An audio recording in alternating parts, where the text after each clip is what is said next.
जय माता दी भक्तजनों। आप सभी का मेरे YouTube चैनल जय माँ वैष्णो देवी में बहुत बहुत स्वागत है। उम्मीद करती हूँ आप सभी स्वस्थ होंगे, मस्त होंगे और मेरे द्वारा ये जो श्रृंखला शुरू की गई है मत्स्य महापुराण की, इसका आनंद भी ले रहे होंगे। आज मैं ये जो मत्स्य पुराण की मैंने श्रृंखला शुरू की है, इसमें आज मैं ये 9वें अध्याय का ऑडियो रिकॉर्ड कर रही हूँ, जिसके अंदर हम जानेंगे 14 मनवंतरों के बारे में, उनके देवताओं के बारे में, उनके सप्तऋषियों के बारे में, वर्तमान में कौन सा मनवंतर चल रहा है और इनके आने वाले भविष्य में कौन से मनवंतर होंगे, उन सभी जानकारियों से परिपूर्ण है ये जो आज का ऑडियो है। इसमें आज मैं एक और विषय जोड़ने वाली हूँ, मनुष्य के जीवन में ऋण। ये जो मेरा श्रृंखला शुरू मैंने की है, इसमें ये कोई किसी विशेष उद्देश्य से तो नहीं, बस यही है इसका उद्देश्य कि आप मनुष्य इसको सुने और जीवन में एक ऋण से मुक्ति पा सके। हम जब मानव जीवन में आते हैं तो हमारे जीवन में 3 तरह के ऋण चलते हैं। एक पितृ ऋण होता है, एक गुरु ऋण होता है और एक ऋण होता है देव ऋण। तो मैं आज देव ऋण के बारे में बात कर रही हूँ। देव ऋण चुकाने के लिए हमारे पास वैसे तो साधन कई हैं कि हम देव पूजा करें, दिन में अपने जितना भी टाइम मिलता है हम उसमें कहीं ना कहीं भगवान को याद करें, अपने कर्म करते जाएं और कर्मों के साथ साथ कहीं ना कहीं प्रतिदिन हम उनकी सेवा में लगे रहें।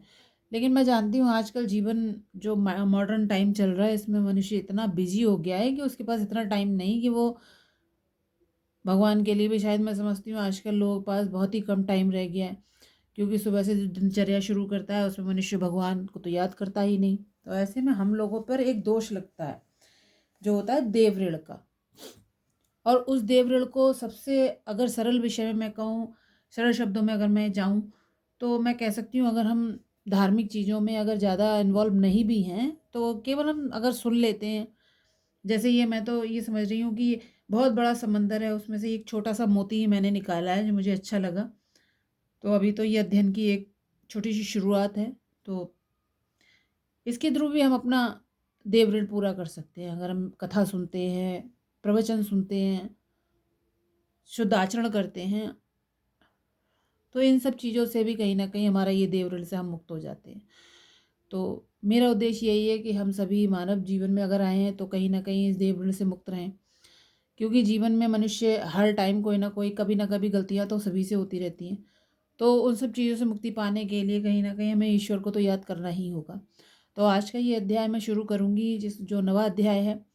तो चलिए शुरू करते हैं। अगर आपको मेरा ये ऑडियो पसंद आता है तो मेरे चैनल को सब्सक्राइब करें, ऑडियो को लाइक करें और ज़्यादा से ज़्यादा लोगों में शेयर करें, क्योंकि ये धर्म के प्रचार में कहीं ना कहीं एक मेरा छोटा सा प्रयास है। मैं देख रही हूँ आजकल समाज में बहुत ज़्यादा बुराइयाँ व्याप्त होती जा रही हैं, मनुष्य का आचरण शुद्ध नहीं रहा है। जितना भी हम अगर आध्यात्म की ओर बढ़ेंगे तो कहीं ना कहीं हमारे आचरण में शुद्धि आएगी।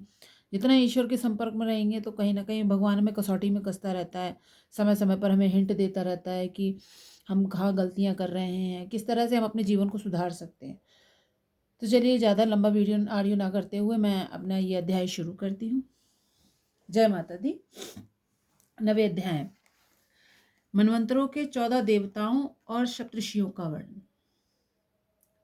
सूजी कहते हैं, ऋषियों, इस प्रकार सृष्टि संबंधी वर्णन सुनकर मनु ने भगवान जनार्दन से पुनः निवेदन किया, मधुसूदन, अब पूर्व में उत्पन्न हुए मनुओं के चरित्र का वर्णन कीजिए।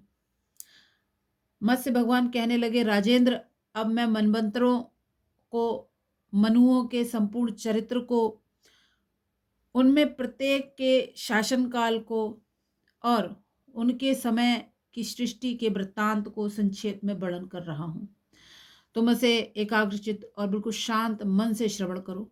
मार्तंड नंदन, प्राचीन काल में सुभयाम्भुव मनवंतर में याम नामक देवगण थे।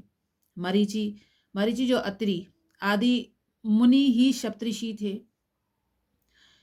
इन सुभयाम्भुव मनु के अग्निध्र, अग्निबाहु, सह, सबन, ज्योतिष्मान, द्युतिमान, हव्य, मेधा, मेधातिथि और वशु नाम के 10 पुत्र थे, जिनसे वंश का विस्तार हुआ। ये सभी प्रतिसर्ग की रचना करके परम पद को प्राप्त हुए। ये स्वयंभू मनवंतर का वर्णन हुआ। अब इसके पश्चात स्वरोचिष मनु का वृत्तांत सुनो। स्वरोचिष मनु के नभस्य, प्रसृति और भानु ये 4 पुत्र थे, जो सभी देवताओं के सदृश वर्चस्वी और कीर्ति यानी प्रसिद्धि का विस्तार करने वाले थे। इस मनवंतर में दत्त, निश्चयवन, स्तंभ, प्राण, कश्यप, और्व और बृहस्पति ये सप्तऋषि बतलाए जाते हैं। इस स्वरोचिष मनवंतर में होने वाले देवगण तुषित नाम से प्रसिद्ध हैं तथा महर्षि वशिष्ठ के हस्तीन्द्र, सुकृत, मूर्ति, आप, ज्योति, अय, अस्मय नाम के 7 पुत्र प्रजापति कहे गए हैं। यह द्वितीय मनवंतर का वर्णन हुआ। इसके अंतरंत औतमी नामक तीसरे शुभ कारक मनवंतर का वर्णन कर रहा हूं। इस मनवंतर में औतमी नामक मनु हुए थे, जिन्होंने 10 पुत्रों को जन्म दिया। उनके नाम है ईर्ष, ऊर्ज, तर्ज, शुचि, शुक्र, मधु, मानव, नभस्य, नभस और सह। इनमें सबसे कनिष्ठ यानी कनिष्ठ में सबसे छोटे सह परम उदार एवं कीर्ति यानी प्रसिद्धि का विस्तार करने वाले हैं। इस मनवंतर में भावना नामक देवगण हुए, जो कौकुरुंडी, दलभ्य, शंख, प्रवहरण, शिव, सित और समित ये सप्तऋषि कहलाए हैं। ये 7 अत्यंत ऊर्जस्वी और योग के प्रवर्तक थे। चौथा मनवंतर तामस नाम के यानी ये तामस नाम से विख्यात है। इस तामस मनवंतर में कवि, पृथु, अग्नि, अकपि, कपि, जलप और धीमान ये 7 मनु हुए तथा देवगण साध्य नाम से कहे गए।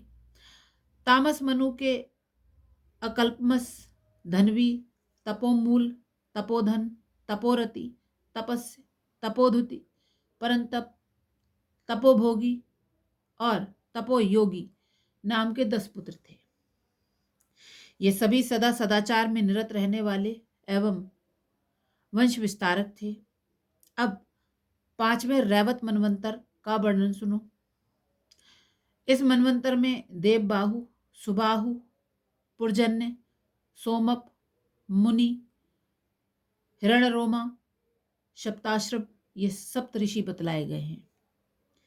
देवगण अमूर्तरजा नाम से विख्यात थे और सभी 6 प्रकृतियां, प्रजाएं यानी इनकी जो प्रकृतियां और प्रजाएं थी वो सत्कर्म में निरत रहने वाली थी। अरुण, तत्वदर्शी, वित्तवान, हव्यप, कपि, युक्त, निरुत्सुक, सत्य, निर्मोह और प्रकाशक ये 10 रैवत मनु के पुत्र थे, जो सभी धर्म, पराक्रम और बल से संपन्न थे। इसके पश्चात छठे चाक्षुष मनवंतर में भृगु, सुधामा, विरजा, सहिशूर,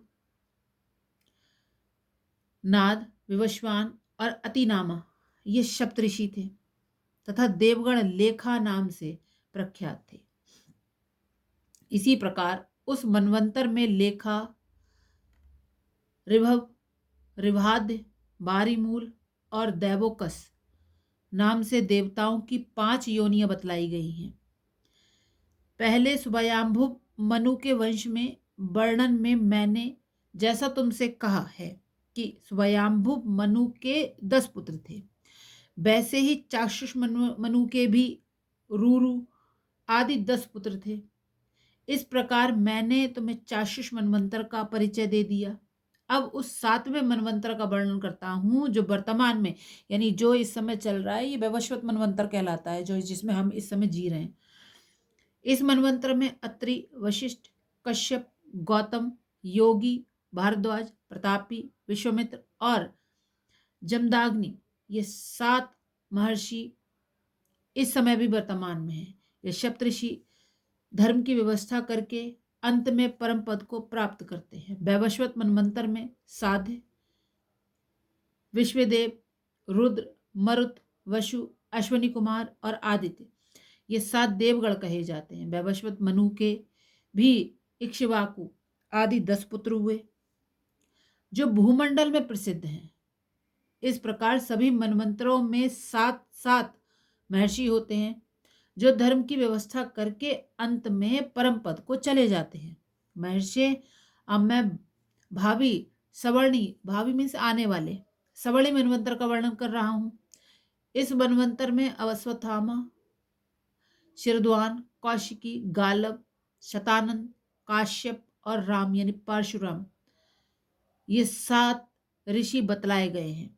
सवर्णी मनु के धृति, वीर्यान, यवस, सुवर्ण, वृष्टि, चरिष्णु, ईड्य, सुमति, वसु और पराक्रमी शुक्र, ये 10 पुत्र होंगे। ये आने वाले टाइम में, ये जो वैवस्वत मनवंतर चल रहा है, इसके बाद जो आएगा वो सवर्णी मनवंतर आएगा। अभी जो हम जीवन जी रहे हैं वो वैवस्वत मनवंतर में जी रहे हैं।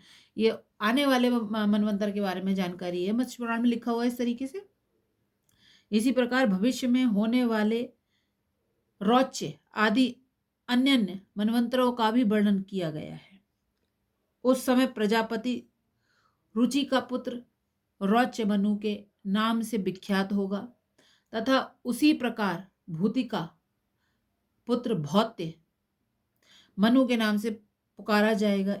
उसके बाद ब्रह्मा के पुत्र मेरु सवर्णी मनु नाम से प्रसिद्ध होंगे। इनके अतिरिक्त ऋतधामा और विश्वक्सेन नाम के 3 मनु और उत्पन्न होंगे। नरेश्वर, इस प्रकार मैंने तुम्हें अतीत यानी जो गुजर गया है, तथा भविष्य में आने वाले मनुओं का वृत्तांत बतला दिया। यह भूमंडल 994 प्राय 1 सहस्त्र मीन्स 1000 युगों तक इन मनुओं से व्याप्त रहेगा। अर्थात इन 14 मनुओं में प्रत्येक मनु का कार्यकाल 71 दिव्य चातुर्य यानी युगों तक रहता है। इस प्रकार वे सभी अपने अपने कार्यकाल में इस संपूर्ण चराचर जगत को उत्पन्न करके कल्पांत के समय ब्रह्मा के साथ मुक्त हो जाते हैं। द्विजवरों, इस तरह ये सभी मनु 1 सहस्त्र युग के अंत में बारंबार उत्पन्न होकर विनिष्ट होंगे और ब्रह्मा आदि देवगण विष्णु सुयज्ञ को प्राप्त हो जाते हैं, तथा भविष्य में भी इसी प्रकार ये क्रम चलता रहेगा। इस प्रकार ये श्री मत्स्य महापुराण के मनवंतर कीर्ति नामक नवा अध्याय ये संपूर्ण हुआ। नवा अध्याय संपूर्ण करने के बाद अब जो 10वां अध्याय आएगा उसमें हम बहुत सारी चीज़ें जानेंगे, जैसे महाराजा पृथु के चरित्र के बारे में जानेंगे और किस तरह से पृथ्वी का दोहन हुआ, इन सभी चीज़ों के बारे में जानेंगे। तो आने वाले 10वें अध्याय के लिए मैं आगे रिकॉर्डिंग करूँगी। फिलहाल अगर आपको मेरा ये ऑडियो पसंद आता है तो मेरे कमेंट बॉक्स में एक बार जय माता दी ज़रूर लिखें। धन्यवाद। मुझे लगता है आपको ये मेरी जानकारी दी हुई बहुत बहुत पसंद आएगी। जय माता दी।